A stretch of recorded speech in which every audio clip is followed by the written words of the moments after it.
పాలెములు కూడా ప్రకంపనలు తెలుస్తున్నాయి. ఇంత జరుగుతున్న మోషే అక్కడ ఉన్నాడు. దేవుడు మాట్లాడుతున్నాడని తెలిసిన తమ ఎదురుగుండా లేకపోతే పిచ్చెక్కిపోయి ఏదో పిచ్చి పని చేసే కాడికి వచ్చేసింది బ్యాచ్. నువ్వు ఎవడవరా అసలా అన్న ఓళ్ళే. ఆయన లేకపోతే పిచ్చెక్కిపోతున్నారు.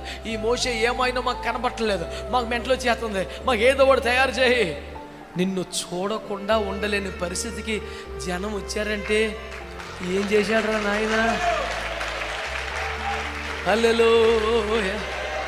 నువ్వు ఎదురు పడితే చికాకు పడే వల్ల, నువ్వు ఎదురు పడితే దారి తప్పుకునే వల్ల, నీ నెత్తి మీద దరిద్రం ఉందన్నారా, నువ్వు మంచి శకునం కాదన్నారా, నీ వల్ల లాభం లేదన్నారా, నీవే ఒక శని అన్నారా, నిన్ను ఎప్పుడు చూడాలని కోరుకునే రోజు వస్తుంది, నీ కోసం ఎదురు చూసే రోజు వస్తుంది. హల్లెలూయా. అలాగున నిన్ను ఆయన తయారు చేయుచున్నాడు.